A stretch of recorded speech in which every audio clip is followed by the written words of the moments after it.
What's up guys, welcome to the 3800 Daily. So today we are doing installs on Brembo brakes on the front. What we're doing out here today is we're gonna do a brake test. Right now on the car we have stock brakes on it, and we're gonna see how far it takes for the car to come to a complete halt. And then we're gonna go home, do an install on the Brembos, come back out here and see what the stopping power distance is. So let's get into it.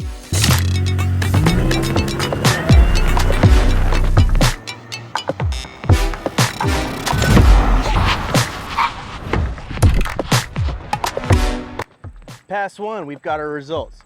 Our first stop line was right here at 108 feet.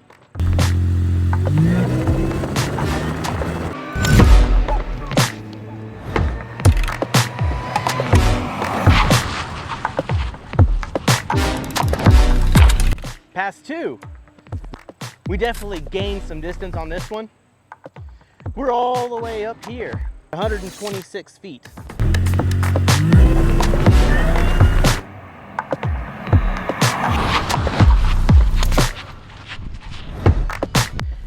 And we actually stopped a little faster at 23.5 feet.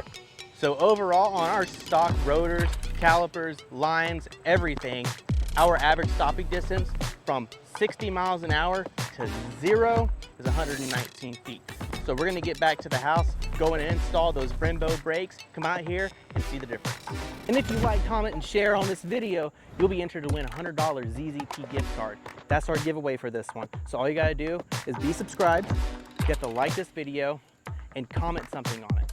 In 2 weeks, I'm gonna announce the winner in the next video, and then you go ahead and send me a message on Instagram. My Instagram is gonna be the 3800 Daily. So go ahead and give me a follow on there as well. All right, so getting started on the install. By the way, this is Mike. He's helping me record a little bit today.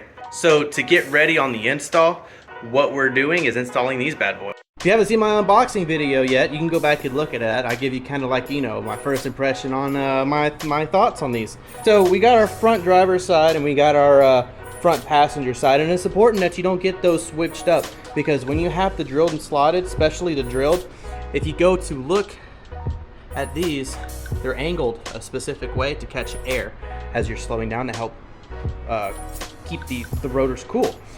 We've also got your standard GXP brake pads. This is kind of what came with the kit. You have these spacer shims. I've heard some good, bad things about these. Some people use them, some people don't. Ceramic brake pads.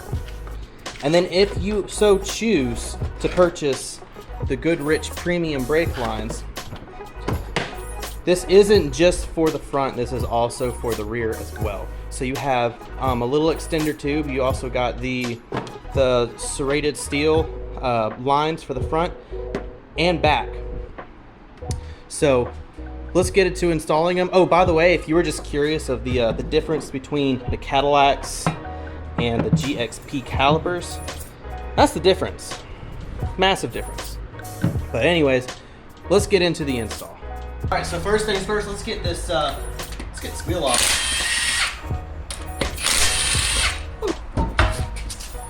Wheel off. All right, so these are gonna be your standard one piston Grand Prix brakes for the wide bodies.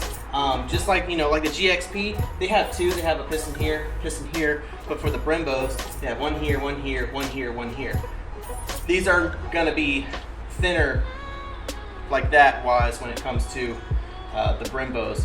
So first thing to getting these off, you're gonna go ahead and remove your bolt here, and there's gonna be one on top. There's also gonna be one on the bottom. So let's get to getting the calipers off. Let's go ahead and get these bolts off.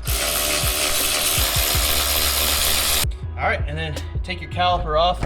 We're not going to take the caliper brake line off all the way just yet, because we want to lose as little brake fluid as possible. Next, we're going to take our brackets off. It's going to require taking both of these bolts off. If you haven't taken these off before, they are going to be tight, especially you northerner boys with the rust. So we're going to go ahead and get these off and get the brackets off.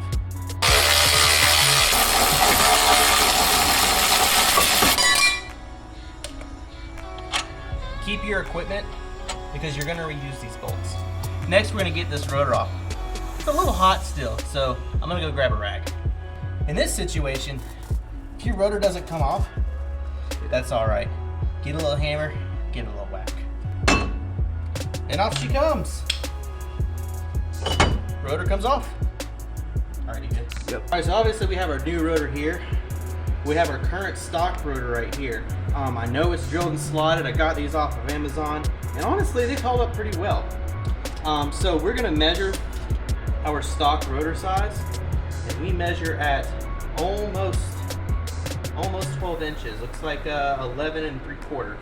So we got 11 3/4 inch rotor here, and then our upgraded rotor is going to be 12 3/4, almost 12 3/4. We're gaining over an inch of radial surface area for our rotors here. So let's grab this one, put it on there, and see how it fits. So we're also going to get the weight of our stock rotors here. So one stock rotor here, or at least my stock rotor, 17.6 pounds for one rotor. Stock Brembo rotor. Oh, it went off again. Oh, there we go. 22.8. Whew, that sucker's heavy. It's a big boy. And the entire Brembo kit, caliper and rotor, weighs a whopping 31.4 pounds. Now, is that with brake pads or without brake pads? That is without brake pads. Brake pads, you can add about 1.5 pounds. All right, so make sure you have your front driver's side rotor. Whether you're doing the passenger or driver's side, make sure you have the right side. Can't stress that enough. Go ahead and line up your screw hole with your locking screw hole on your rotor side. Throw it on there. Whew, that looks good already. Big. Now do keep in mind that when you're installing these, it's 16-inch wheels are not gonna fit. This is not gonna fit on 16-inch. If you're gonna do the Brembo kit, I'd recommend minimum 18. All right, so when you're installing your calipers, remember that one's for the left side and one's for the right side. Typically, they'll have a sticker right here, LH, that's gonna be your left one, and then RF is gonna be your right one. So when you go to put these on, we're not putting on the brake pads first. That's the crazy thing about Brembos. You don't have to take the caliper off to change your brake pads. So first things first, you're gonna keep them together. You're gonna put it on the rotor, and those two bolts where we took this bracket off is what's gonna hold this on. So make sure you have those handy. Go ahead and slip it over the top of your rotor. Make sure your rotor's nice and flush. You're gonna slide them on there. Get your bolts.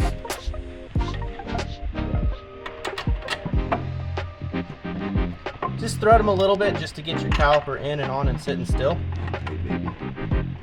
And we're not gonna tighten them down all the way because we wanna test fitment first to make sure we don't need those shims, because I've heard some hit or misses about those shims.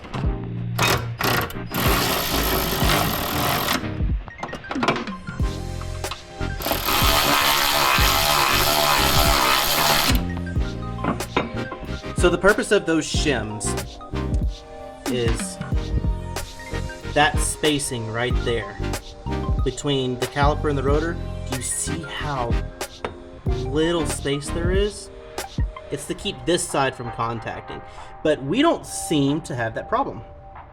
I saw Salem Doyle, he had the same issue with his. He put the shim on and well, they contacted. Took shim off and they quit contacting. All right, so we're gonna take this off. We're not gonna disconnect this side. We're gonna disconnect this side up here. So in order to disconnect this side, you're gonna need a 13 open-ended wrench, and you're gonna loosen this line. And then you have a clip right here that's gonna pop out. That's gonna allow this line to slide up and out. So get your 13 open-end wrench and do it clockwise until you're just loose enough. Do it by hand a little bit. And then you're gonna get you a flathead screwdriver and wiggle this little clip out. All right, so get your flathead screwdriver and you're gonna wiggle this this pin out. You don't want to come out. Ah! Did it break? No. All right, we're good. There it goes. All right, so we're gonna go get our brake line ready. You're good, Well, sir. hang on, I'm trying to. All right, so you're gonna make sure you get 2 of these press rings. So you're gonna go like this. Make sure this is curved away from your caliper. Put it in like that, and then put your other ring like that.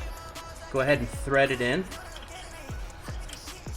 The back here, there should be a little blue stopper like this that you pull out of it to keep dust and debris out of it during shipping.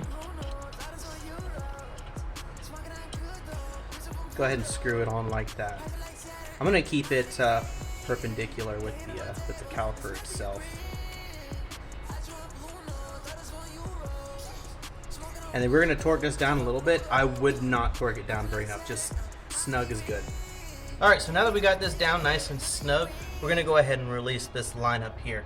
Now keep in mind, the line does curve upwards, so you do kind of got, a little bit of a help there keeping the fluid from leaking out so much.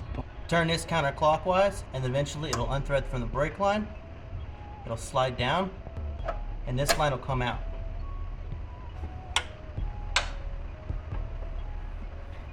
And then you're gonna take this line, replace it there, and then we're gonna rethread this back into the new one. Now, we're not gonna do it too crazy just yet because we do wanna get that pin in there first. So you're gonna take this pin, Yes, that looks right. slide the pin back in, and then we're gonna continue to tighten this down. It should be fairly easy finger tight until you get to a certain point. This line is gonna wanna turn on you. So if you put a 13 on the bottom, put a 17 on top, and then get that nice snug. So there we go. We got our first caliper, our first brake line installed. Now I'm gonna show you how to do the brake pads.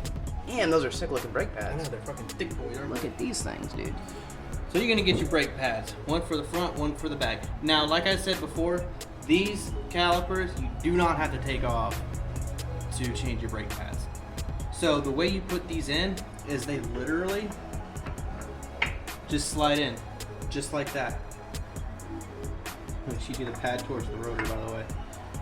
And that's how you put the brake pads in. You get some equipment like this that comes with them.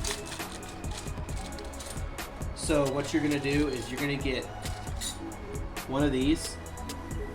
You're gonna slip it through this hole. Slip it through one caliper, or one side of the caliper, one brake pad, and then out this little hole on the other side of the caliper. All right, so you use actual like hammer, and you'll tap this in, tap it in, and it'll punch its way in. Next, we're gonna install our shims. So you want to put your top bar in first. So that way you can get it like this. Oops, it's upside down. So you can get it like this, wedge it down like that, and then you put your next bar through there. So this shim acts as a spring. And that's gonna hold your brake pads in place.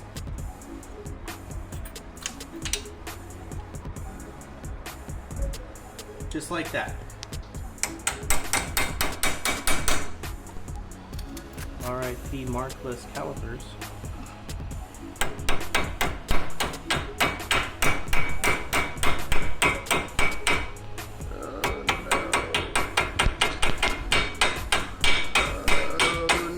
I don't like that.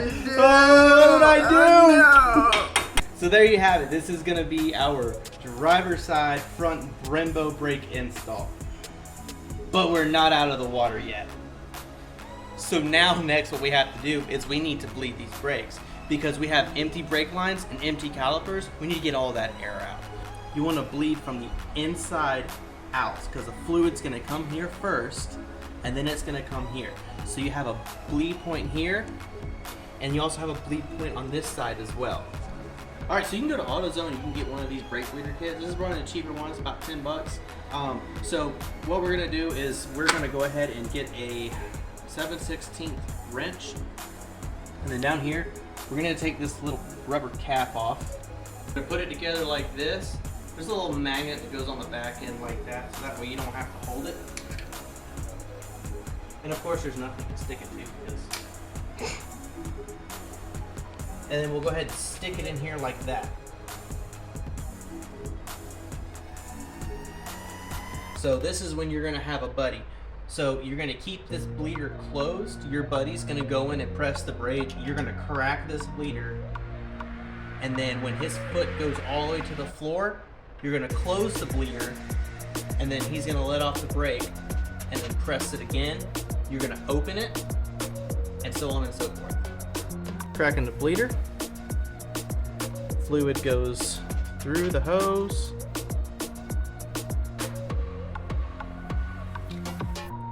Tighten the bleeder back down. All right, you can release. Press again. Reopen the bleeder. We have no bubbles, so that's good. So this one is bled. If you want to start, I know it already has dot 3, but you can mix dot 3 and dot 4. It's not going to mess anything up. But if you want to start putting dot 4 in here, keep this topped off while you're bleeding your brakes, because if this goes empty, then you have to bleed everything. All right, so we got the rotor on, the caliper on, the brake pads on, and we bled our brakes. So now it's time to test the fit. Let's see how these 18-inch American Muscle wheels and tires fit.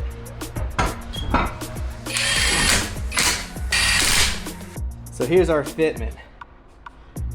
We have so much room, my guy. Dude, this looks good. Looks really good. Oh yeah. So much clearance. These wheels go so good with these calipers. Oh my gosh. All right, and the weight of the stock rotor and calipers, 31.6 pounds. We're really only saving 0.2 pounds with this kit, but nonetheless, it's lighter. I want to take a quick note. When you're bleeding them or installing the calipers, make sure your bleeders are on top.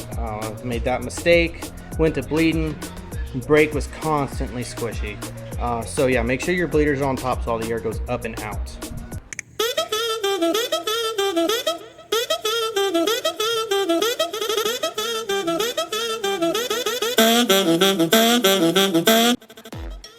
Alright, so we finally got everything installed for the Brembo brake kit on the front end. And to be honest with you, it looks great. However, now it's time to test to see the difference of the Brembos versus the stock rotor and caliper kit. So we're going to go ahead and do 3 runs and get the average of all 3 and see what our stopping distance is compared to stock.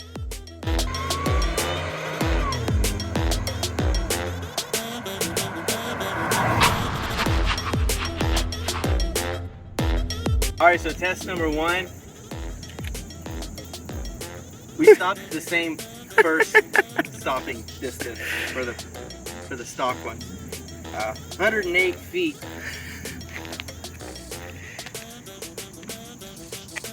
Good old test 1. All right. Let's hope that at least these are better on brake fade.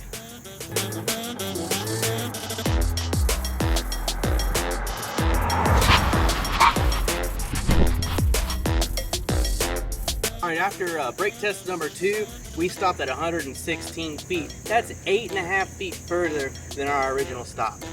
So far, brake fade, not as much of a problem as it was before.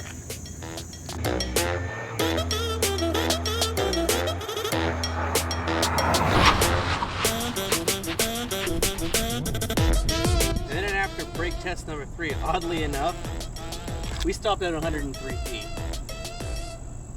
I don't know if Brembos maybe possibly function better at temp, but for some reason, I'm not complaining.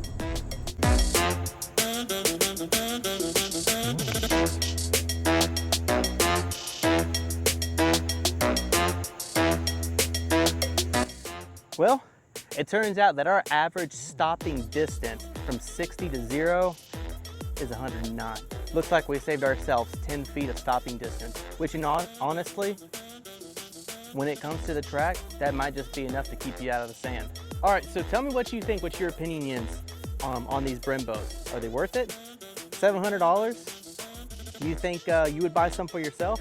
If so, let me know in the comments. If you like this video, feel free to share, like, subscribe. I'm really trying to get to 1,000 here. We're getting really close every single day, so just a few more. So please like, comment, share. If you like, comment, and share on this video, you'll be entered to win a $100 ZZP gift card. That's our giveaway for this one. So all you gotta do is be subscribed, you have to like this video, and comment something on it. In 2 weeks, I'm gonna announce the winner in the next video, and then you go ahead and send me a message on Instagram. My Instagram is gonna be the 3800 Daily. So go ahead and give me a follow on there as well. And until then, drive easy.